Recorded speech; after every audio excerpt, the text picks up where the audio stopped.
Assalomu alaykum hurmatli talabalar. Bugun sizlar bilan biz tuproq ifloslanishining inson salomatligiga ta'siri mavzusida ma'ruzamizni boshlaymiz. Demak, bugungi mavzumiz bo'yicha rejamiz tuproqning inson hayotidagi roli, tuproqqa insonning ta'siri, tuproq ifloslanishining salbiy oqibatlari hamda tuproqni muhofaza qilish chora-tadbirlari bo'yicha gaplashamiz. Tuproqning inson hayotidagi roli. Tuproq tabiatning eng muhim boyligi bo'lib, yer po'stining eng ustki g'ovak unumdor qismidir. U litosfera, gidrosfera, atmosfera hamda biosferada uzoq vaqt bir-biri bilan bog'liq holda sodir bo'lgan fizik, kimyoviy hamda biologik jarayonlarning natijasida vujudga kelgan. Tuproq orqali moddalarning litosfera bilan atmosfera orasida o'zaro aloqasi ham ro'y beradi. Shamol natijasida tuproq ustida ko'tariladigan chang to'zonlar atmosferaga yetib, unda havoning ifloslanishiga sabab bo'ladi. Avvalo tuproq o'zi nima? Sodda qilib aytganda, tuproq yer yuzining ustki unumdor g'ovak qismiga biz tuproq deb ataymiz. Tuproq bu insoniyatni salomatligiga, insoniyatni kelajagiga juda katta ta'sir ko'rsatadigan omillardan biri hisoblanadi. Tuproqda kechadigan biologik jarayonlar yoki bo'lmasa tuproqda yetishtiriladigan mahsulotlar, o'rganishimizdan maqsad bu tuproqlardan sof va sifatli mahsulotlarni olish maqsadida o'rganiladi. Tuproqning tabiatdagi va jamiyat hayotidagi roli g'oyat beqiyosdir. Tuproq organizmlar uchun hayot muhiti, oziqa manbai hisoblanadi. Demak, tuproq unumdorlik xususiyatiga ega bo'lgan yer yuzining ustki g'ovak qatlamiga aytiladi. Tuproq tugaydigan va tiklanadigan resurslarga kiradi.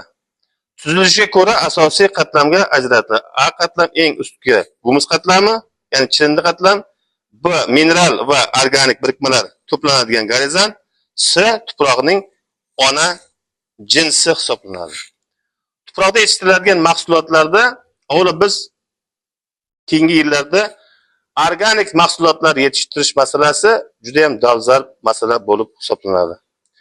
Lekin keyingi paytlarda tuproqlarning ifloslanishi nafaqat tabiiy jarayonlar ta'sirida, balki antropogen omillar ta'sirida ham tuproqlarning ifloslanishida juda katta o'zgarishlar ro'y berayotgani kuzatilyapti.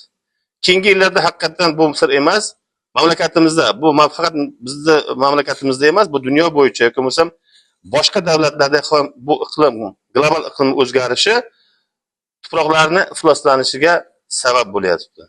Bu tuproqlarning ifloslanishida asosiy manbalar qayerda? Avvalambor tuproqlarga berilayotgan mineral o'g'itlarni tartibga solish yoki bo'lmasam sanoatning rivojlanishi, undan chiqayotgan chiqindilar yoki bo'lmasam qazilma boyliklarimiz, konlarning qazilishi yoki bo'lmasam keyingi yillarda mana bu global iqlim o'zgarishi natijasida har xil zavodlar yoki bo'lmasam boshqa salbiy ta'sir ko'rsatadigan omillar ta'sirida yerlarimizning ifloslanishi juda katta salbiy natijalarga olib kelayotgani ko'rinyapti. Bundan tashqari keyingi yillarda sir emaski Orol dengizini qurish natijasida har yili Orol dengizining tubidan yoki o'sha qurib qolgan, bo'shab qolgan joylaridan millionlab tonna chang aralash tuzlarning uchirilishi bu faqat O'zbekiston uchun, balki yer kurrasidagi barcha davlatlar uchun bu shamol yordami tarqalib tuproqlarning ifloslanishiga olib kelayotgani ham bejiz emas. Tuproqlarning ifloslanishi albatta ulardan chiqadigan organik mahsulotlarni olishimizga salbiy ta'sirini ko'rsatadi. Insonning tuproqqa ijobiy va salbiy ta'siri qanday?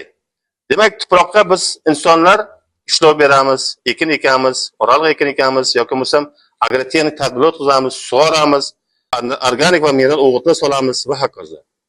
Lekin keyingi yillar sanoatning rivojlanishi yoki bo'lmasam atrof muhitning ifloslanishi, agrotexnik tadbirlarning talabga javob bermasligi, gidrotexnika tadbirlarining noto'g'ri qo'llanilishi, kimyoviy moddalardan me'yordan ortiqcha ishlatilishi, yaylovlarga chorva mollarining haddan tashqari ko'p boqilishi va ko'plab boshqa holatlar bo'yicha yerga biz salbiy ta'sirimizni ko'rsatib qo'yapmiz.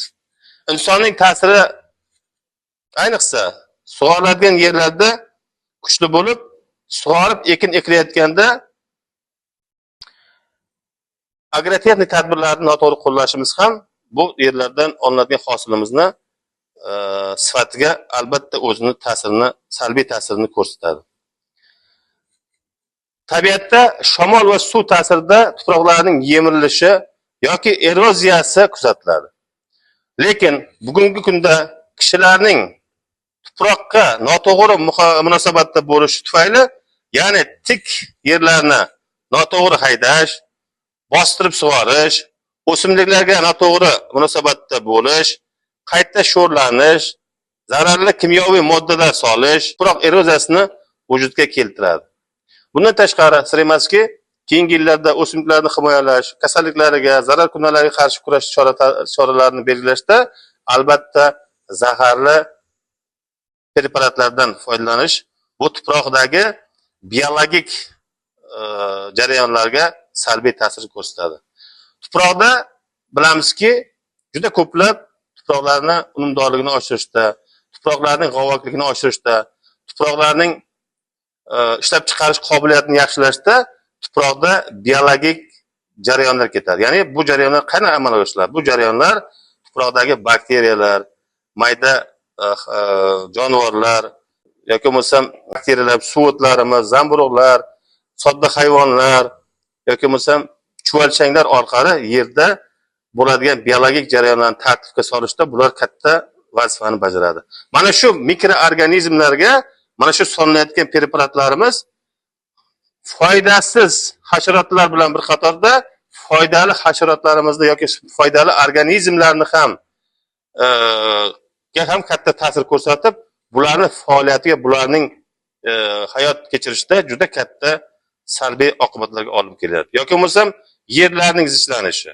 Yerlarning zichlanishi bu bevosita inson bilan bog'liq bo'lgan jarayon hisoblanadi. Chunki yerga noto'g'ri ishlov berish natijasida yerlarimizning zichlanishi ortishida tuproqdagi g'ovoklik kamayishi, ya'ni tuproqda havo hamda suv aylanishi, tuproqda kechadigan biologik jarayonlarimizni yoki tuproqdagi o'sha hasharotlarimiz, bakteriyalarimiz, suvotlar yoki bo'lmasam sodda hayvonlarimiz yoki bo'lmasam o'sha chuvalchanglarimizni nafas olishida juda katta to'sqinlik qilinadi zichlanish oqibatida va bu o'zini jarayonlarni susaytirishga olib keladi.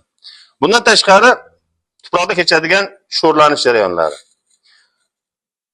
Sho'rlanish jarayonlarida insonning ta'siri qanday? Albatta bu ikkilamchi sho'rlanish, ya'ni biz zovurlardan sug'orishimiz yoki bo'lmasam sug'orishga kelayotgan suvlarimizda isrofgarchiligi, ya'ni sizot suvlarni ko'tarilish natijasida yerlarning sho'rlanishi, qayta sho'rlanishi yoki bo'lmasam o'g'itlardan biz noto'g'ri foydalanishimiz yoki o'g'itlarni tabaqalashtirib solmasligimiz, bular hammasi yerlarga insoniyat tarafidan bo'ladigan juda katta salbiy ta'sirini belgilaydi. Bundan tashqari keyingi yillarda sanoatning rivojlanishi yoki bo'lmasam qazilma boyliklarni qazilishi yoki bo'lmasam boshqa zavodlardan chiqayotgan chiqindilarning hammasi bu tuproqqa kelib qo'shilishi natijasida tuproqlarimizni zararli elementlar bilan boyitayotganligimiz ham ko'rinyapti. Bu esa tuproqda yetishtiriladigan mahsulotlarimizni inson salomatligiga bevosita ta'sirini ko'rsatadi. Bundan tashqari tuproqda qachon biz sog'lom yoki bo'lmasam organik mahsulotlar yetishtirib olamiz? Albatta birinchi navbatda tuproqlarimiz sog'lom bo'lgan muhitdagina biz sog'lom yoki bo'lmasam toza mahsulot yetishtiramiz. Buning uchun biz tuproqlarimizni ifloslanishiga yo'l qo'ymasligimiz, tuproqlarimizga agrotexnik tadbirlarni to'g'ri qo'llashimiz, tuproqlarda sug'orish tartibotlarini belgilashimiz, tuproqlarda o'g'itlash yoki bo'lmasam ishlov berish tartiblarini to'g'ri yo'lga qo'yishimiz tuproqlarimizdagi gumus miqdorining oshishi, chirindiga boyishi yoki strukturasining yaxshilanishi, g'ovoklikning yaxshilanishi natijasida tuproqda kechadigan biologik jarayonlarimizni muvofiqlashtirib biz tuproqdan sof organik mahsulot yetishtirib olishimiz mumkin. Bundan tashqari biz keyingi yillarda muammoli vaziyatlarga duch kelamiz. Bu ham bo'lsa suv masalasi. Ya'ni global iqlim o'zgarishi, kunlarning o'sha yoz oylarida keskin temperaturamizni, haroratni ko'tarilib ketishi tuproqqa bevosita salbiy ta'sir ko'rsatadi. Tuproqning saqlanishi, cho'llanish natijasida mexanik tarkibi yengillashib, tuproqda suvlarning ko'tarilishi va namlik bug'lanib, tuproqning haydalma qatlamidan, ustki qatlamida tuzlarning to'planishi natijasida sho'rlanish, qayta sho'rlanish vujudga kelishi ham tuproqda mahsulot, sof mahsulot yetishtirish yoki bo'lmasam chorva hayvonlarni boqishda ham, yem xashak yetishtirishda ham zararli mahsulotlar yetishtiriladi. Natijada chorva hayvonlari bu mahsulotlarni iste'mol qiladi. Chorva hayvonlarida demak bu sut mahsulotlari, go'sht mahsulotlari olinadi. Bular hammasi inson salomatligiga salbiy o'zini ta'sirini ko'rsatadi. Shuning uchun biz bitta narsani oxir bir yakunlashimiz kerakki, yerlardan to'g'ri foydalanish, yerlarning meliorativ holatini yaxshilash uchun tuproqlarni muhofaza qilishimiz kerak. Tuproqlarni muhofaza qilish deganda nimani tushunamiz? Tuproqlarni muhofaza qilish deganda avvalambor mana shu tuproqlarda kechadigan salbiy holatlar, tuproqlarda sho'rlanish darajalarini, eroziyalanish darajalarini, cho'llanish, sahrolanish, zichlanish, gipslashish kabi ko'plab salbiy holatlarni oldini olishimiz kerak. Mana bularning hammasida o'ziga xos agrotexnik tadbirlarni qo'llash yoki bo'lmasam yerlarga ishlov berishda o'ziga xos yangi innovatsion g'oyalarni qo'llash yoki bo'lmasam yerlarni bo'sh qo'ymasligimiz, sidrat ekinlari ekishimiz, tuproqqa organik mahsulotlarni ko'proq ishlatishimiz lozim bo'ladi. Sir emaski, keyingi yillarda qishloq xo'jaligimizda organik mahsulotlarni solish, qo'llash bir muncha muammoli vaziyatlarni keltirib chiqaradi. Chunki chorva mahsulotlari yerga keyingi yillarda yetarlicha tushmayotganligi ham bu tuproqlardagi organik mahsulotlar kamligiga olib keladi. Va gumus miqdorimizni bizning mamlakatimiz O'zbekistonda bilamiz, bu yoz oylarimiz juda ham harorat baland, yog'in miqdorimiz kamroq, harorat baland bo'lgandan keyin bug'lanish kuchli bo'ladi, tuproqning ustki qatlami qurishi, sahrolanish yuzaga keladi va shamol ta'sirida eroziyalanish jarayonlari ham kuzatiladi. Bularning hammasi tuproqda kechadigan salbiy hodisalarning ko'payishiga, tuproqlarning degradatsiyasiga olib keladi. Buning uchun qishloq xo'jaligi, umuman olimlar, qishloq xo'jaligi xodimlari buning uchun keskin chora-tadbirlarni belgilab olib, tuproqlarimizni muhofaza qilishimiz yoki tuproqlarimizni sog'lomlashtirishimiz zarur. Mana shu sog'lom tuproqdagina sog'lom mahsulot chiqariladi. Bu albatta insoniyat ta'siriga, insoniyatga yetishtirilayotgan mahsulotlarimizda sof, toza mahsulot olish uchun xizmat qiladi. Bundan tashqari, mana tuproqlarda keyingi yillarda bo'layotgan juda ko'plab ijobiy, ya'ni innovatsion g'oyalar ta'sirida juda katta ko'plab amaliy ishlar amalga oshirilyapti. Qachonki yerlarga yoki tuproqqa ilm va ishlab chiqarish integratsiyasini bog'lasakgina, ilm asosida tuproqlarga biz ishlov berish yoki bo'lmasam ekin ekish yoki bo'lmasam boshqa agrotexnik tadbirlarni ilm asosida birgalikda qo'llaydigan bo'lsak, bu tuproqlarda kechadigan jarayonlarni yaxshilaydi, tuproqdagi degradatsiya jarayonlarini kamaytiradi va juda ko'plab ijobiy ishlar amalga oshiriladi. Bu yuzasidan hukumatimizda juda ko'plab ishlar amalga oshirilyapti. Keyingi yillarda qabul qilinayotgan farmonlar, qarorlar, bular hammasi yerlarimizni degradatsiya jarayonlarini oldini olish, cho'llanishga qarshi kurash kabi ko'plab tadbirlar amalga oshirilyapti. E'tiborlaringiz uchun rahmat.